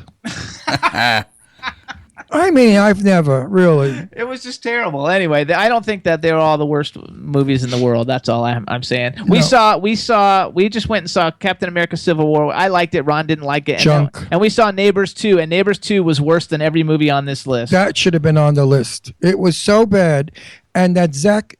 They think Suck Ass is funny. Thanks, you guys. That's only because you like Jimmy. Well, if you said it, they would think it was funny too. No, I would never say that. You wouldn't? No, it's vulgar. Okay, it's vulgar. That's funny. All right, so here's what we're going to do. Let's try and call our guest, Chad. Roger that. Call the guest. Guest. Should we play music while we're doing it, or just go ahead and call him? Yeah, call him. Okay. Enough music. Neighbors 2, Cindy, Neighbors 2 was like the Zac Efron. It's like the sequel to the first Neighbors, and it has Zac Efron and Seth Rogen. And they thought they were funny. And it wasn't funny. The writers thought it was funny. Zach made a jerk of himself. All he did was take his shirt off, show his body. I mean, they did every trick in the book to get that thing to fly, and it never took off. It was just a dog. It really wasn't fun. It was a dog. It really wasn't fun. It was a dog. In other words, I wouldn't recommend it. Let's put it that way. Oh, shoot. That didn't go through. Yeah, it says he's offline. Uh-oh, that's not good.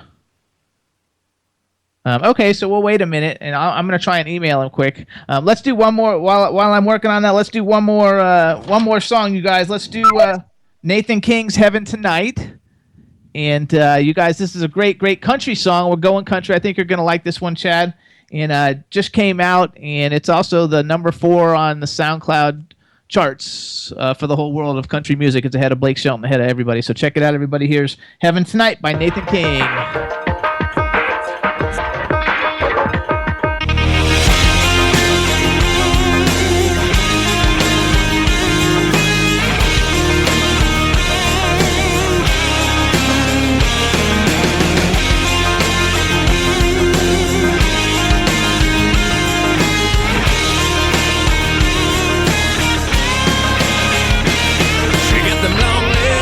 Rockin' little body, sipping moonshine out of the Mason at the party. Looking my way with them pretty blue eyes. Got an innocent smile, but she's the devil in disguise. Works the dance floor when she knows that you're watching. In the tight jeans that make your heart stop and see a tattoo on the small of her back. Why don't you come over here and we can head on out tonight? I don't know you, so let's start picking up the slack. 'Cause baby, there's no going back. You're driving me insane. Can't get you off my brain. And I know it's wrong, but it feels so right. Come on, girl, 'cause I wanna see heaven tonight. Making love underneath the stars. I'm falling way too far. Got the radio on till the morning light. So come on, girl, 'cause I wanna see heaven tonight. She likes fast cars, but we're riding in my beat-up old Ford truck. With the pedal to the floor, I take a dirt road to see the look in her eyes that light up the night, making everything alright. She gets her boots off with the radio blasting, leans back saying she wants to go fast. Turn the lights down underneath the moonlight. I can show you a night that you ain't gonna forget. You're driving me insane. Can't get you off my brain. And I know it's wrong, but it feels so right. Come on, girl, 'cause I wanna see heaven tonight. Making love underneath the stars. I'm falling way too far. Got the radio on till the morning light. So come on, girl, 'cause I wanna see heaven tonight.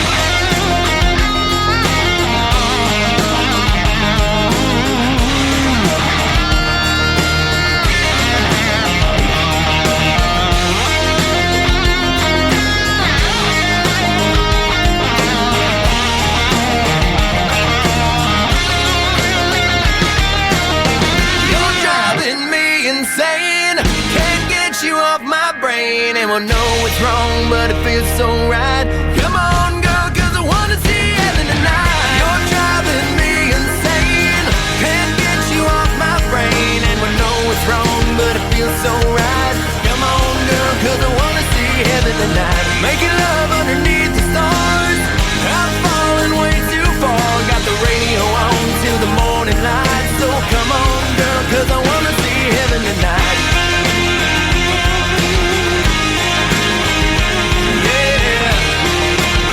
Yeah, yeah, so come on, girl, Acting King. The name of the song's Heaven Tonight. Chad, what do you think of that? That was rocking hard. And you know what? In the very beginning, it sounded like you, Chad. Did it? Yeah, the very beginning, I swore it could have been your voice. And, of course, his voice got higher as it went on and he started yelling. But when he was singing in the beginning, it sounded like you. All right. I love it. So, Chad, not that I've ever heard you keep sing. looking to see if he comes online because he's tweeting that he's coming on, but he tweeted that he's on at 4:30, which I'm not sure exactly why. So that means I have to sing for a half hour. At least 10 minutes. 10 minutes I have to sing? Yeah. No, he's going to be coming on. I just sent him a I could sing dirty songs that I learned when I was a kid. That sounds fun.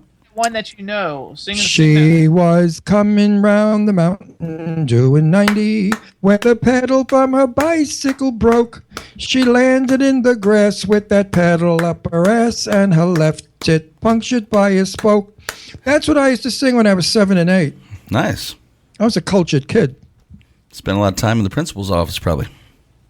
Yeah. But it was nice because I used to visit my cousin Bertha, who was in there all the time. So Bertha, my sweet darling cousin, who I love so much, who I lost a couple of months ago, I would see her in the principal's office all the time. Anyway. Okay, that got me. That memory just got me. It flipped me out. Anyway, so yeah, should I speak as I normally speak and not as I do on the radio show? And this is how I normally speak, folks. I really don't have that Brooklyn accent. I kind of pull it up.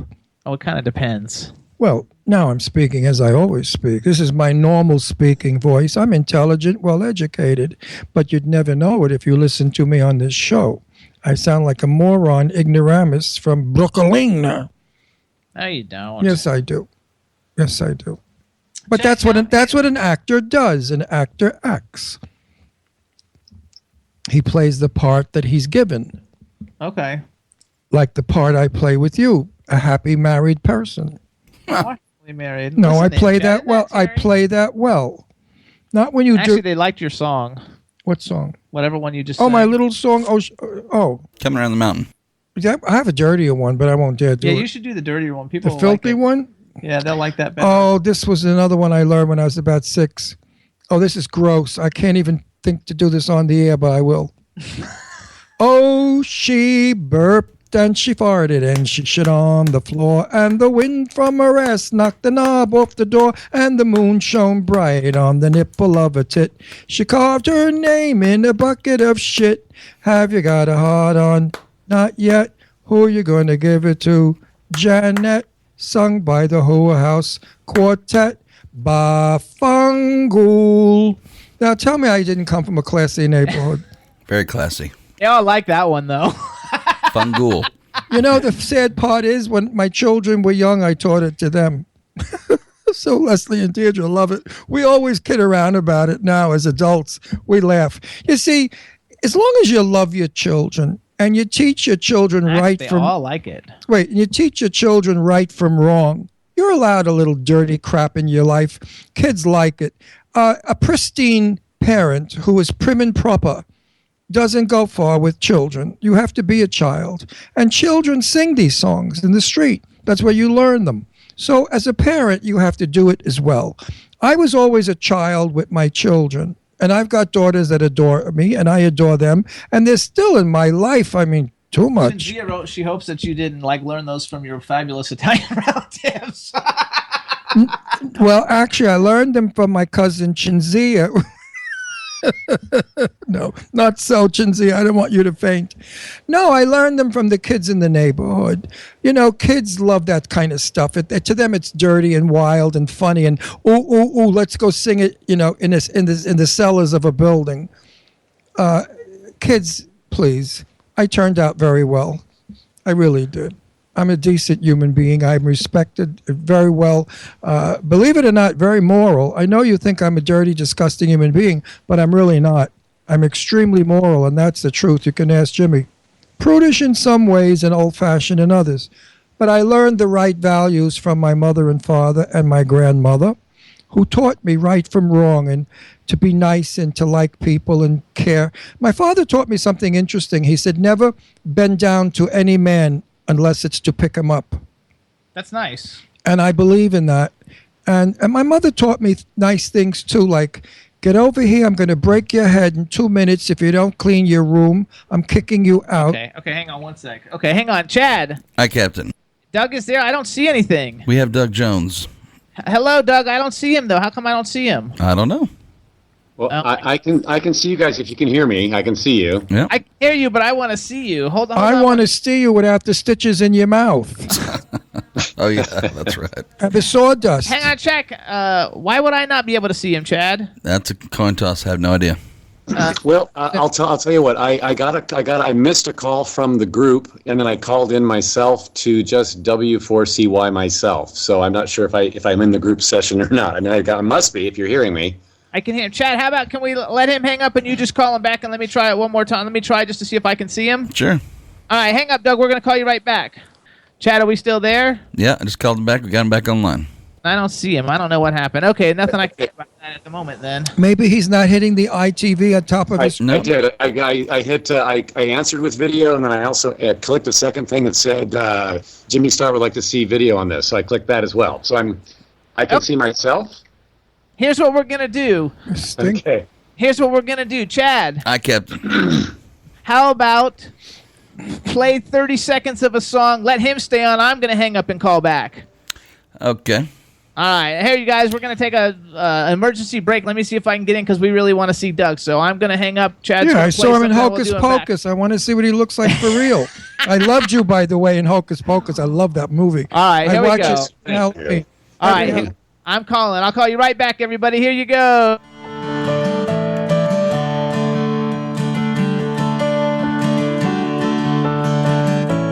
Darling, darling, please don't go.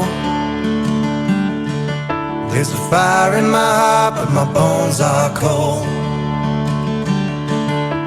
And I could be better, honey, I know.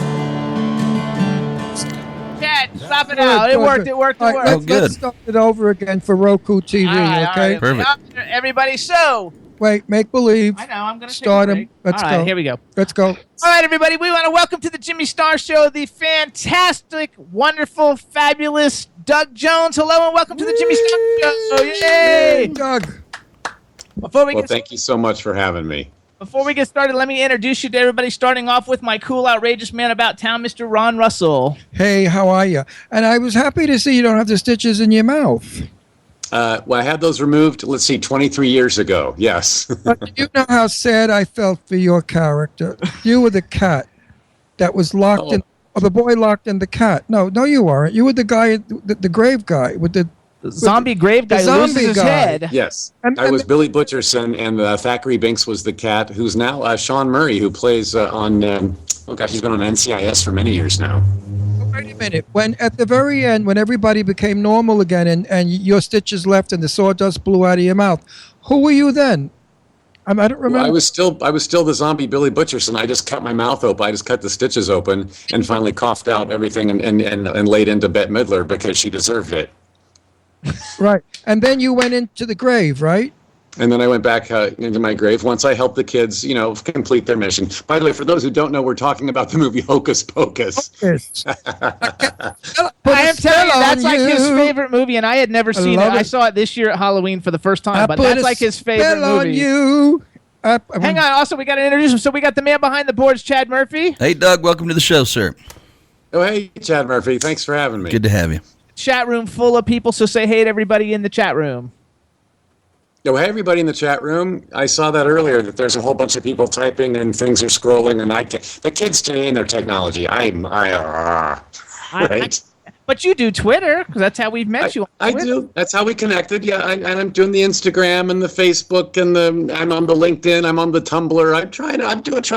Well, the one I don't get is the Snapchat. I don't understand the Snapchat. I don't get the Snapchat either, because I joined it and I got all these messages on my phone, people sending me stuff, and I don't understand it either. And I even did the YouTube tutorial for morons, and I still don't get it. Okay, I'm with you, baby. I don't know. We're about the same age group. We're in the same age. Sure. So there's just something wrong. But Twitter's the one. Which would you guys, if you want to follow Doug Jones on Twitter, it's at actor Doug Jones on Twitter, and his website is DougJonesExperience.com. And dude, I want to say congratulations, because you have such an have had and are still having such an epic career. I can't even believe it. Like, he loves Hocus Pocus. Well, wait, I want to go back to Hocus Pocus. Okay, go back to Hocus. Doug, I am a major fan of this. In fact, last Halloween I got in drag and I sang. I put a spell on you. I did the whole thing. Now listen, I know Bette Midler. Okay, I was at a house where Bette Midler was changing her daughter's diaper when she was a baby. That's how many years ago I met Bette. So disappointed. I expected Bette Midler, the campy broad, and there was this mother wiping a kid's ass. So it wasn't glamour. Rumor has it, they're going to do a remake of Hocus Pocus. What's that about? That would be mostly rumor. Yes, there has been a sequel talked about among the Disney studio people, but it's not the same. But you've seen fan art and posters and things online for Hocus Pocus 2. They're taking over New York City. The witch is back. That's all fan made. Great fans with great imaginations and great Photoshop skills, but that's not the official thing yet. The official thing has not happened. But I was pitched an idea about being a part of it. So it looks like if they do a real sequel, if the studio makes one, that Billy Butcherson, my zombie character, would return, and that's my hope too. It wouldn't be the same without you. You were such an important part. No, you were an important. Your character was a very important part of that movie. Hold on though. Then if we're going to talk about rumors, because I was on IMDb looking at all your stuff, which I've seen almost everything, and dude, you have 20 things that are getting ready to come out or get worked on. You're I've never seen.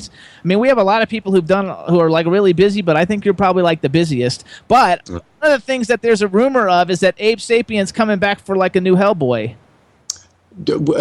No. Well, yeah, that's another one that's been rumored. That's been on my IMDb page for maybe a couple of years now. Oh, has it been? I didn't know that.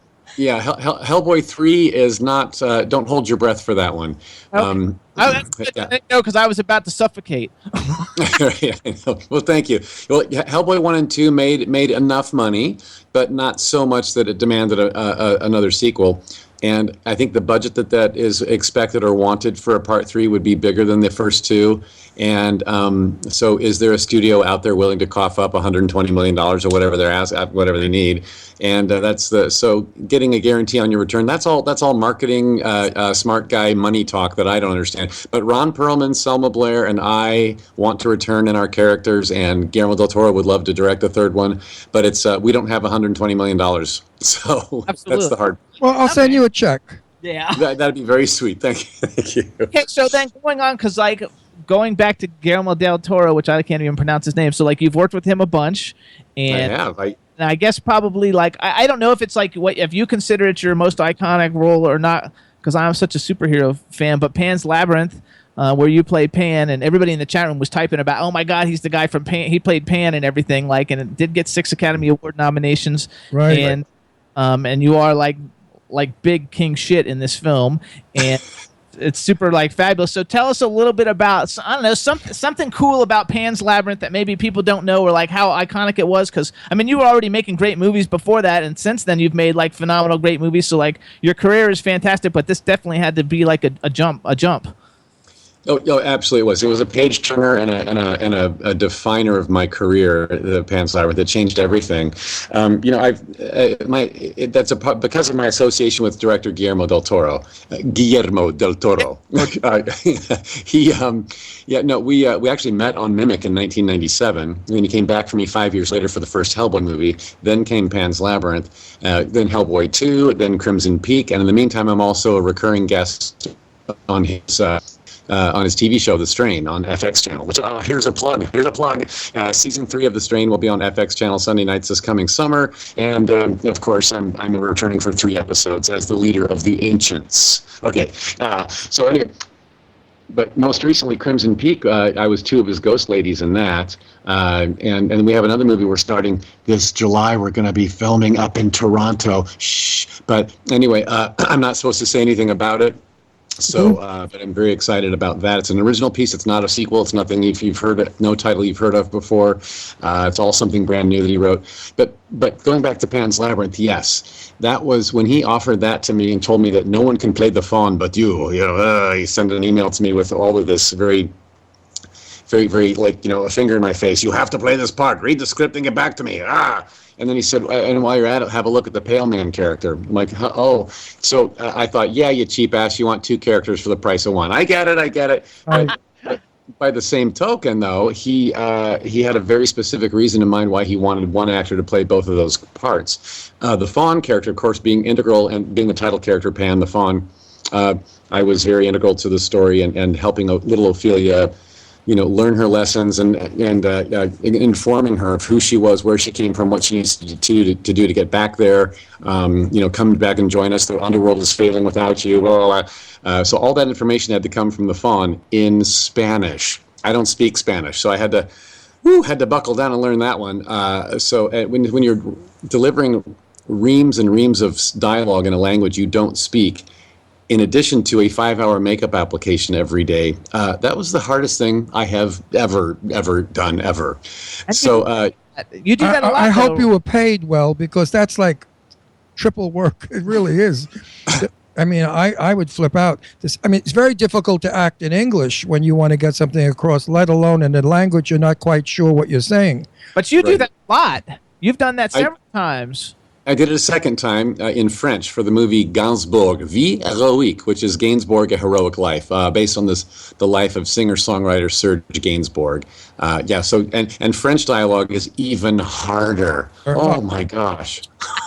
Okay, so then you've got, because you have so many cool iconic things. Okay, I'm a big Hellboy, obviously, and I was a big fan of Rise of the Silver Surfer.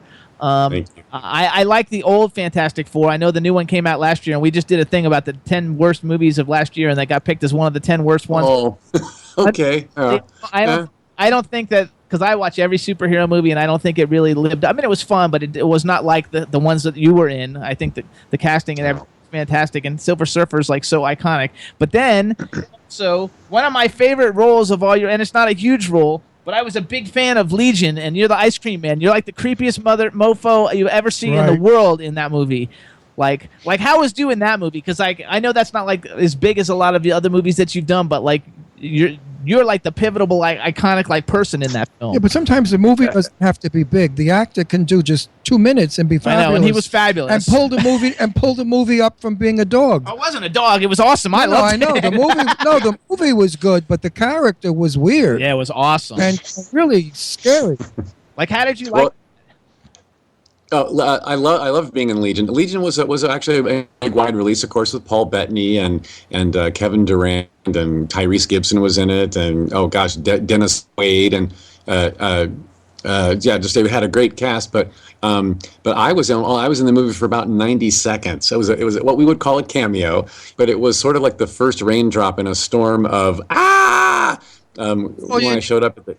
Look, and we're fans of yours, and we remember that. So for that 90 seconds, I guess registered with millions of people. Don't understand yourself with 90. I'll take it. Thank you. It's very kind.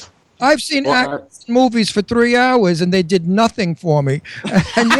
And your 90 seconds was fabulous. So you're very kind, my friend. No, I like my other big thing is because I'm a superhero fan. I'm a big fan of the Arrow. John Barrowman. We had John Barrowman on our show. Who we plays love. the Dark Archer, and that's actually our #1 ever show. We have 8 million downloads of our show with John Barrowman on it. Wow.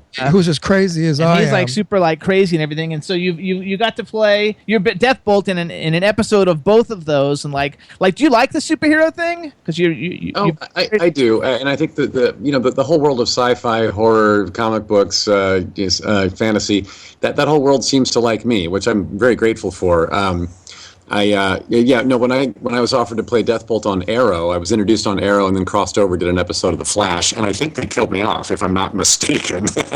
But anyway, it was very exciting to be a villain. I've been heroes, as the Silver Surfer. I was a kind of a villain turned hero.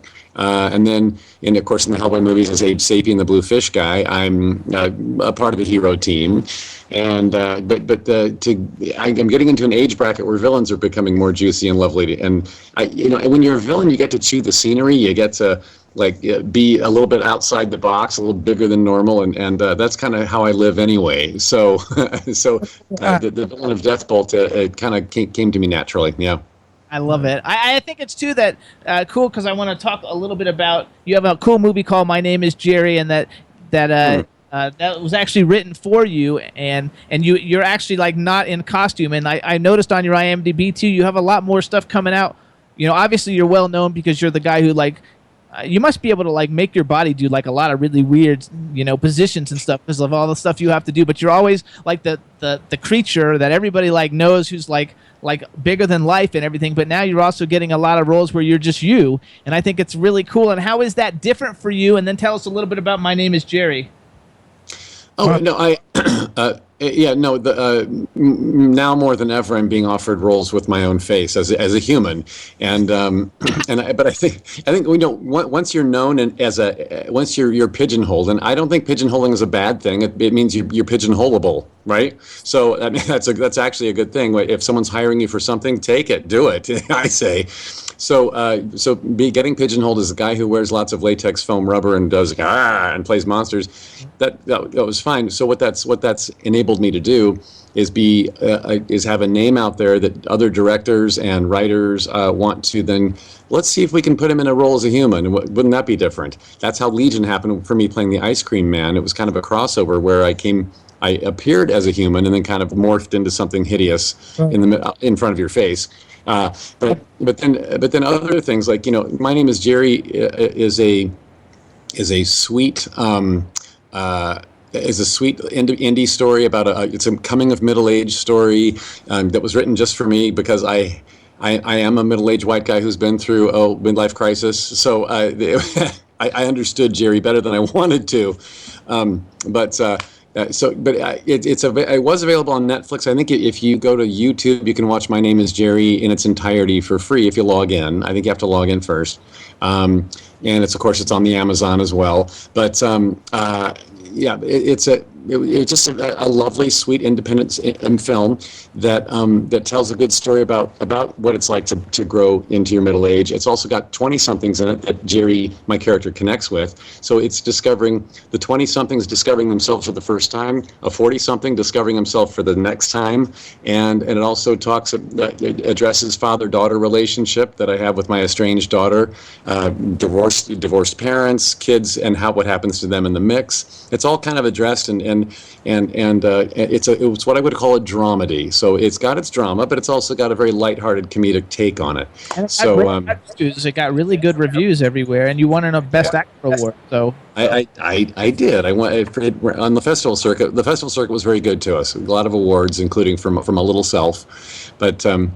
I also had the pleasure of working with Raquel Welch. I know. Recently, we did a Hallmark Channel movie. I know, right? Oh, you do? You know about she's unbelievable. Actually, Ron used to have a TV show in California called Set the Record Straight. Yeah. It was on Time Warner, and he would interview all the legends of Hollywood, and he interviewed everybody. Jane Russell, Tab Hunter, all the older, Lauren Bacall, Chris, everybody. But anyway, Raquel and I were together at a party years ago, and all we talked about was facelifts, cap teeth. I mean, the two facelifts and teeth. Capped teeth. We were getting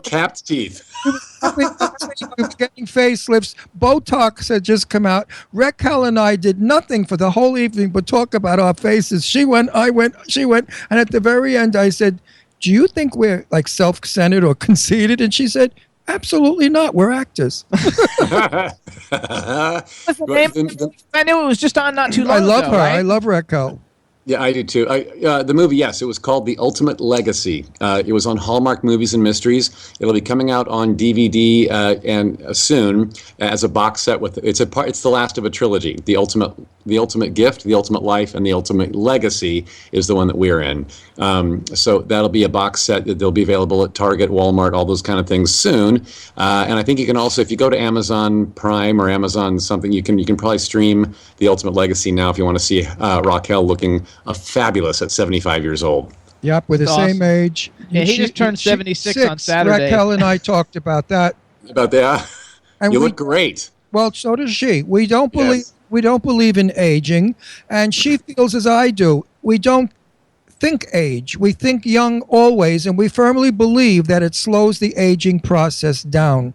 If you think young, she's exquisitely gorgeous in person with a magnificent smile and got a little bit of a bitchy sharpness to her cuteness, which I love. There's a side of a little, yeah, you've discovered that, right? Yeah, are you kidding? You can't be around her and not discover that. But it's charming, and I love it because it's kind of like Beverly Hills bitch. And I enjoy that. She's kind of snobby in a little bitchy way, but she has every right to be. I mean, look at her at 75 years old. She's got a body of death, a face that could launch God knows what ships. She's so beautiful. And women hate her, and they're envious of her, and they say dreadful things about her. I loved it. I can't. We're going to see it when it comes out. I'm going to see it. I didn't see it when I saw you tweeted it out, and I retweeted it from Raquel's thing, to try to like drum up people watching it. But we have not. Great. Thank you. Yeah. Anytime you need to tweet things out to lots of people, just add me at the end. And I retweet it. Yeah, and if you want to push a movie, come back on. We'll push for you. So hold on though. Okay, so then so you've done commercials. You've done all these big movies. I have two questions differently related, but one of them is because you do a lot of indie stuff and you do a lot of like $100 million like movie stuff, both. And you don't see a lot of actors doing that. Where like once they start making like the $50 to $100 million movies, they dump the little like $2 million, $1 million movies. But you don't do that, which I commend you on. I think that's like really cool. No, he's an actor. It's very helping. Actors act. But it also helps. It helps young filmmakers and people who don't have big budgets to be able to bring great talent to their films. Also, maybe gives you an opportunity to do things that you wouldn't normally get to do because maybe a big film wouldn't let you do that. Like My Name is Jerry, where maybe like somebody with $100 million film is going to cast, I don't know, Ben Affleck or somebody else to do it and not give you the opportunity. So it gives you a chance to do both. But I don't even have a question about it. It's more of like a commendation, like saying, thank you. I think that really helps. We're an independent show. We're a big independent show.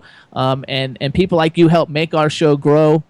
And it's the fact that you give back to the community and you're giving back, even though you're benefiting, you're also doing a lot to help others. And I think that's really cool. Based on this subject matter right now, I'm going to tell a story. I'm going to go back many years when I did a film with Vincent Price, okay? You know the film I'm talking about. And we were running down Hollywood Boulevard because the daylight was coming up and we were all vampires and we were about to burst into flames or whatever. And Vincent Price had a sense of humor that you can't imagine. That sophisticated, elegant man was the head vampire, and he's running down the street and silent, because there's no sound, of course. He's saying, "Move your asses, move your ass." To all the vampires. And you think, anyway, I have balls. I guess I was an interviewer then before I knew it. And I said to Vincent, I said, this film really is not paying much, like maybe $100 a day. He said, it's a job. And it's acting, and that's what I do. He said, I'm an actor. He said, I don't care what the film costs. He said, it's a job, and I enjoy it. And I respected him so for that, because Vincent Price really never made the money that other stars made. He was a great actor, believe me, in the 30s and 40s. He was in Laura, he was fabulous. But here we were, 1962, 3, 4, running down Hollywood Boulevard in a movie called something... Lunch at Mummy's or something. Or breakfast at we're running out of time. 3 minutes. Yeah, I'm sorry. I'm not going to hog it up with that. Anyway, the moral of the story is a real actor like you works because he's an actor, not necessarily because the film is a lot of money. I know Paul Newman and also Robert Redford. If the part's good, they'll take it and they'll work for scale. Well, honestly, that's the magic. If it's the right script, the right character, the right director, and other actors I get to play with, then the money is not the biggest issue if it fits in my schedule, right? So that's exactly what I want to do. That's how I know a real actor. When I hear an actor say, I act, that's what I do. Awesome. Yeah. We've got 2 minutes. I got to go quick. All right, you guys. Also, I just think it's really cool because I was going to say movies, commercials, and everything, but you've got music videos. You've been in a Madonna music video, Red Hot Chili Peppers music video, the Tories music video, and Marilyn Manson. So props, because that's like dope. I think that's and it's a different medium altogether. Music videos are great fun to be in, and especially if you like the artist that you're doing it for. A lot. I had great fun. I would love to do another one soon, but You never know. I work with the record label with a lot of big artists, so like if we start doing videos and we need to let you know. But you can act. Is there one actor like on the planet that you think, oh my God, I would really like to work with him that you haven't had a chance to work with? Because I know you've already worked with like freaking everybody. I would like to be on screen with Johnny Depp. I'd like to be on screen with Anthony Hopkins. I'd like to be on screen with James Franco. That's awesome. Good choice. Anthony Hopkins is a doll. I know him also. He's a wonderful man, and I'm sure working with him, it's got to be total pro. You got to love it. All right, so what's the next big thing we should be looking for you? What's the next what's the next thing that's coming out that we want to tell everybody to go see? All right, The Strain, 3 episodes this summer on FX Channel Sunday nights. I'm the leader of the Ancients. Then October 21st, Ouija Part 2 comes out. You'll see me in 2 cameos, one human, one not. And then December 9th will be the wide release theatrically across the country of The Bye-Bye Man, in which I play The Bye-Bye Man. Which is, hint, hint, hint, which is? The Bye-Bye Man is an evil entity that if you say his name, he might show up. We also have Carrie-Anne Moss in the movie and the legendary Faye Dunaway. There you go. All right. Oh, she's a bitch. Beware. She is. I know people that work with her. He can't say that. He just I'm just telling him, be careful of her. She's a bitch. Well, I've already worked with her, and I don't know. That was good. Listen, Betty Davis. Diplomacy. Wait, I knew Betty Davis. She was a good buddy of mine, and she worked with Faye Dunaway. Oh, we got 1 minute. And Betty Davis turned around and she said, I can't think of her name, Miriam Hopkins, who was a bitch. She said, but she was nothing like that Faye Dunaway bitch. Also, tomorrow, Thursday, will be a new episode of a fun web series called Inside the Extras Studio, a take on the real show. And I play myself, Doug Jones, and might be a zombie on this. So that'll be on the YouTube tomorrow. If you look up Mildly Fearsome Films or 1620 Media, those channels will have Inside the Extras Studio. My episode will be on tomorrow. Because we're fans of yours, and we're going to see a lot of you because you've got great talent. You've got great talent. And you're going to be around for a long time. You're going to be a great actor who's going to work. You're no flesh, my friend. Thank you so much. Thank you. Hey, say hi to your family and your wife. Say hi. Bye, everybody. Bye. See you. Bye-bye. So, everybody, thanks so much. Tune in next week. We'll see you guys next week. Chat room. Thank you, everybody. Peace out. Bye-bye. What are we gonna be wearing? Yo, I'm a Liverpool MC. You can't test me. Big up the girls inside the party. Let's get down to crazy Jimmy. Big up myself and known as Alfie, the one and only, the Turkish MC. Always love the clothes of Jimmy. Bitch, I'm your wanna be. Jimmy Star's new celebrity. We'll take you out.